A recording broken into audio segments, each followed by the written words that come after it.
Hi all, this is the Midsummer newsletter that went out to subscribers on Sunday, July 19th. You can find the whole transcript, including images and activated links, on my website, so you can read it and follow along with this audio version if you like.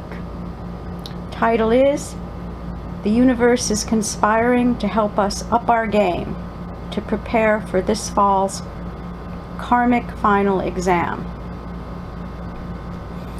The quote from Rumi kicks off the newsletter. "We are 100,000 years beyond insanity. Plato does not speak of this. The physical beauty of men and women is not an image here. Lovers are alive to the extent that they can die. If you want to be more alive, love is your true health." Dear one, Earth School is definitely not out for summer, but rather, with so many outer planets in retrograde motion, our karmic lessons are primarily directed within our own beings, in terms of how we're choosing to respond to all the ongoing, challenging external circumstances now, which I call FGOs, fucking growth opportunities. So, with Jupiter, Chiron, Saturn, Neptune, and Pluto all retrograde,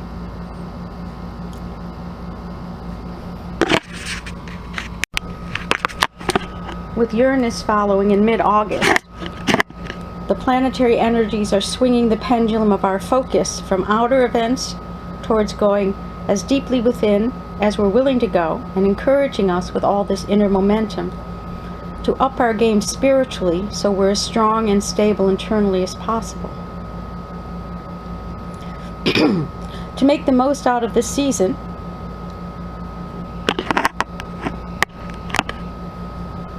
it behooves us to take a much-needed break from overloading with too much quote-unquote news, and instead spend as much time as possible on gathering our forces for mind, body, spirit practices and communing with nature for what is to come in the fall, when most all of the outer planets station direct, and a collective karmic final exam is presented in external reality to test our spiritual mettle. Every summer season, there are a plethora of outer planet retrogrades, encouraging us to go within and replenish our beings. But now, because of many factors, the energetic pendulum is swinging further inward than perhaps ever before, until it reaches a still point with no motion at the core of being. These energies, if we allow them to, will help us stabilize at the level of our true timeless identity, outside linear space and time. In the fall, the pendulum will be swinging outward again into external reality with exceptionally high velocity, starting with karmic teacher Saturn stationing direct on September 30th, followed very soon after by transformer Pluto's direct station on October 4th. Consequently, we need to prepare this summer to be as ready as we're capable of for phase 2 of this particular cycle of karmic lessons coming our way on all levels, inner and outer, of witnessing more and more of that which has been known and safe falling away. Phase 1 actually began when Trickster of Awakening Uranus moved into comfort-loving Taurus on March 6, 2019. For more on this, please see this link. All your stagnant comfort zones are gone. I call it a quote-unquote final karmic exam only in the sense that what is coming is not a minor pop-up quiz or midterm, but rather a major global test of how we're all doing with the challenges we're facing en masse. Life, as the ultimate guru, is teaching us about how to be in the world, but not of it. As we witness,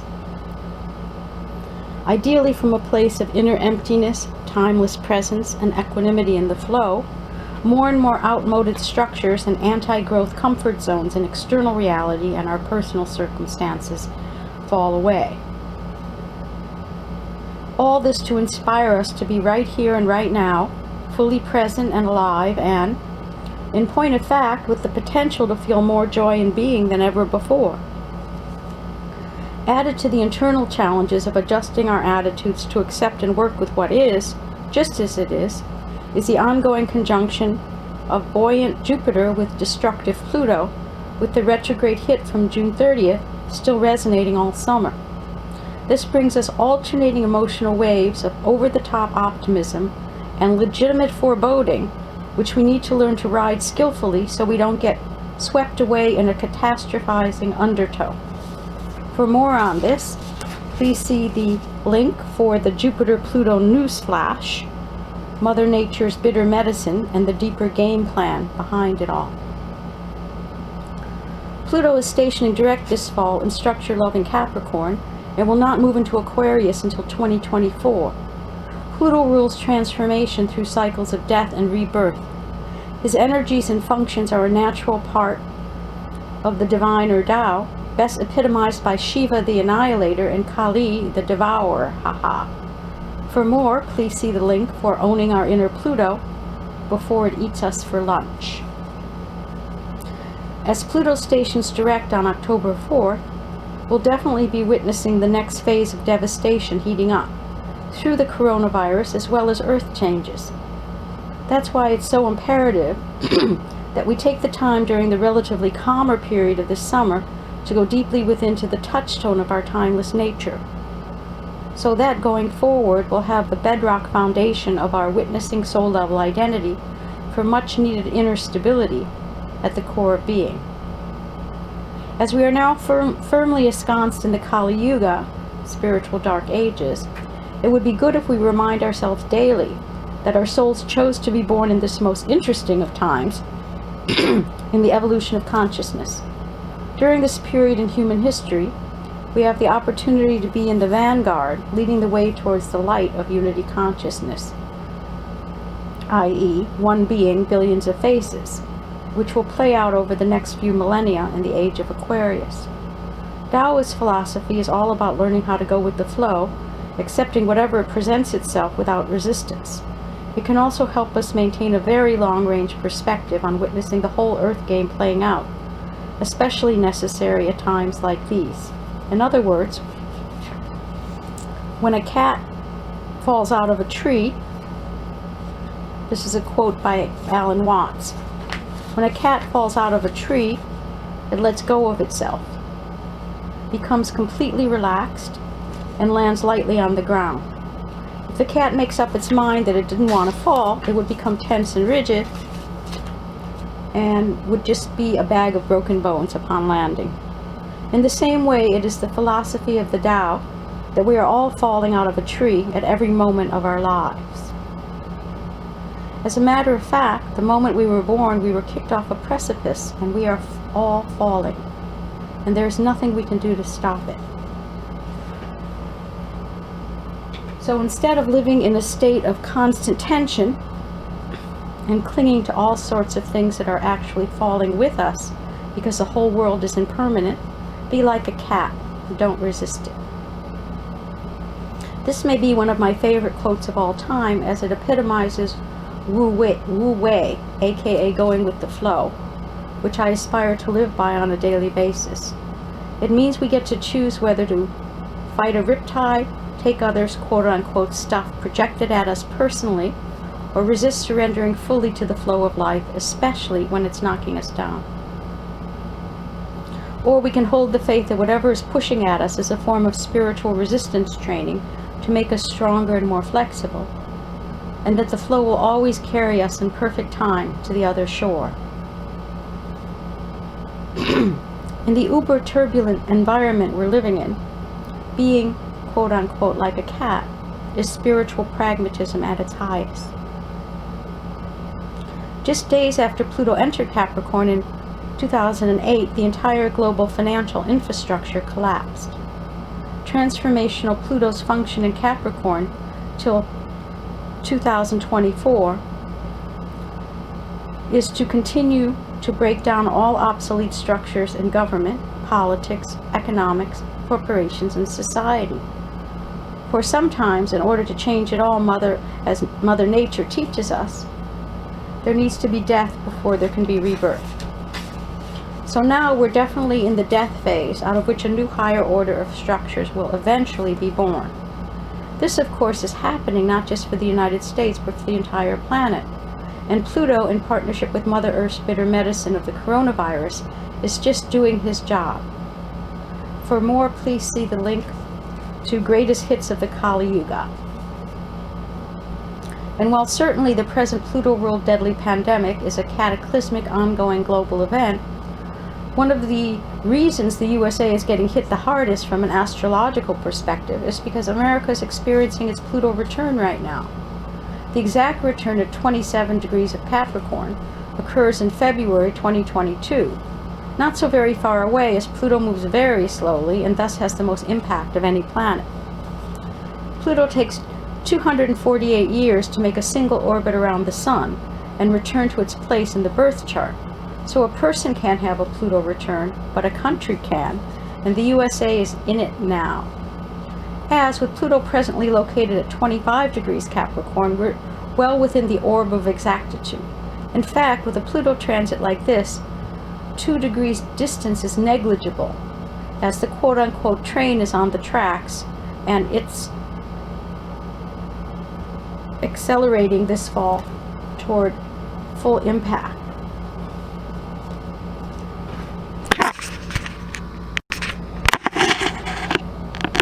So whether you primarily identify with archetypal roles such as 1. A solitary monk who prefers to meditate alone in her cave and send out a tone of peace and equanimity into the mass consciousness. 2. A mad mystic who loves to experience the bliss of unity consciousness in all dimensions while simultaneously being fully embodied and enjoying Leela, aka the Earth game, as cosmic play. For more, see my website for the philosophy that I live by called Leela, L-E-E-L-A. Or 3, a warrior of the heart whose passion is to be an activist out in the world for growth and change, whether through communications, creativity, or literally fighting for human rights. Quite likely you may feel as if you're some combination of all of the above 3. But whatever our innate passion and mode of expression is, it's time to up our game to the next level and consciously use our distinctive gifts to affect the tone of the mass consciousness globally through our chosen vehicles of manifestation and the ripple effect in every word, thought, and deed. Starting from where we are right now, by working on dissolving any limiting beliefs or fears we're still attached to that feed and churn the deep divisions in our society. No small feat. It's time to accept that all of us are volunteers in experiencing Earth School as being like a colossal alchemical cauldron that contains, among other ingredients, 1. The ever-accelerating energies of the quickening, which I define as the bombardment of the Earth plane with high-velocity frequencies of cosmic and galactic energy as a divine catalyst to speed up the evolution of consciousness of the human race. For more, please read The Quickening Phase 2 is Here to Rock Your World. 2.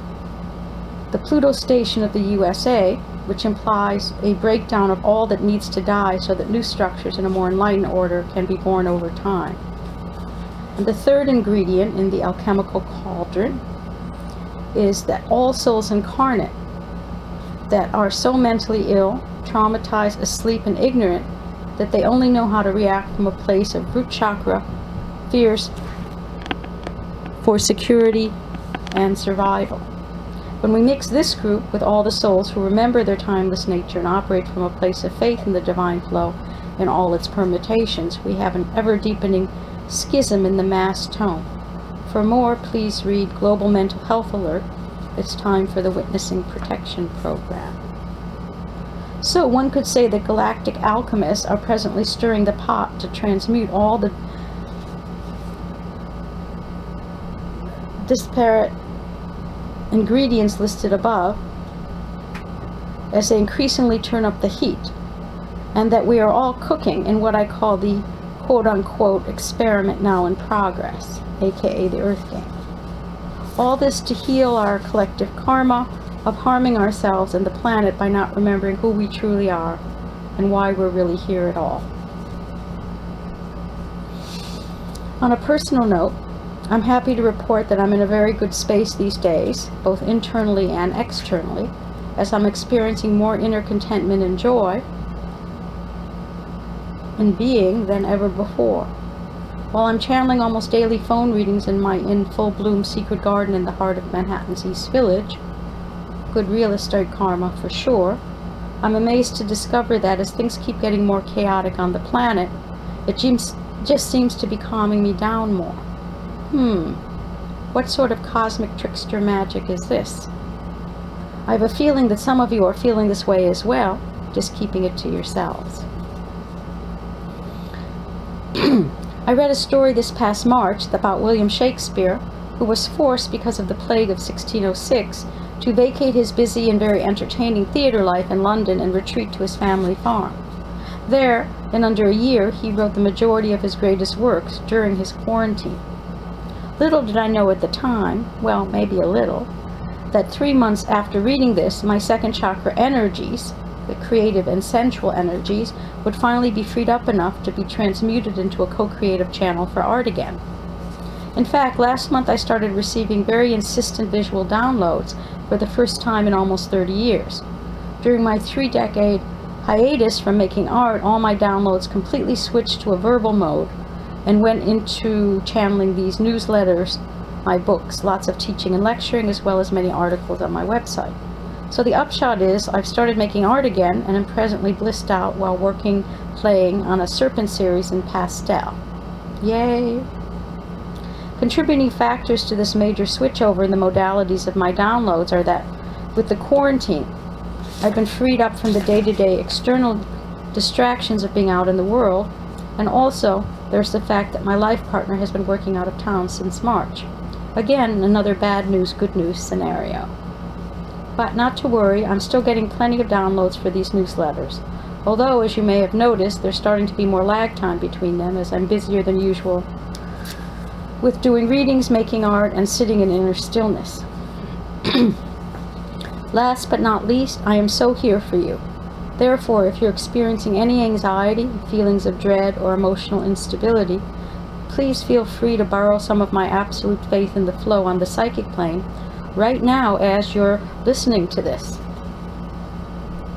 This means that you too can access the witnessing perspective, that everything playing out now in Earth School is part of the divine plan for maximizing soul growth for each of us, amidst what I like to call all the divine orderly chaos of our present state of affairs. As Ram Dass said, quote, "We are in the perfect circumstances for our souls to learn whatever they designed this whole game to learn. As the process of karmic fruition speeds up, our lives get freer and freer from attachment, and we create less and less karma," unquote. It's important to know that it's more than just possible, it's optimal for the mass tone and our mental health to be peaceful and blissful even in the Kali Yuga. By choosing to move from the ego, little self-personality view of things to the timeless witnessing perspective of our souls, we can observe everything playing out in this 3D plane of duality, all the dark and light, death and rebirth, bad news and good news, from a much bigger picture, longer range, broader perspective. If you're feeling ready, I would love to schedule a psychic and/or astrological phone reading to help you make the absolute most out of these extremely challenging times by exploring your personal probabilities during the upcoming final karmic exam. Please check out the services menu on my website and feel free to reach out to me by phone or email anytime to discuss creating the perfect customized session for you or your loved ones.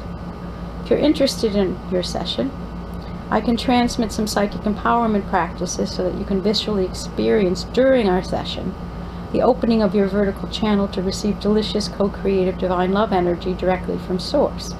Like I always say, quote unquote, eliminate middle management.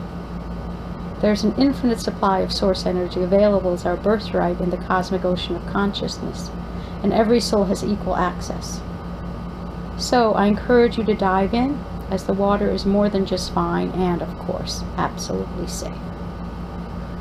Diving more deeply than ever before, and sending out pure aliveness with a smile. Signing off for now, gentlemen. And the final quote from Lao Tzu: if you wish to gain merit and become one with the divine, then develop your virtue and extend it to the world.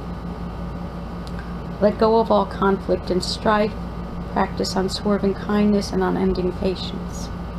Avoid following impulses and pursuing ambitions which destroy the wholeness of your mind and separate you from the integral way. Neither become obsessed with circumstances nor forego awareness of them. To manage your mind, know that there is nothing, and then relinquish all attachment to the nothingness.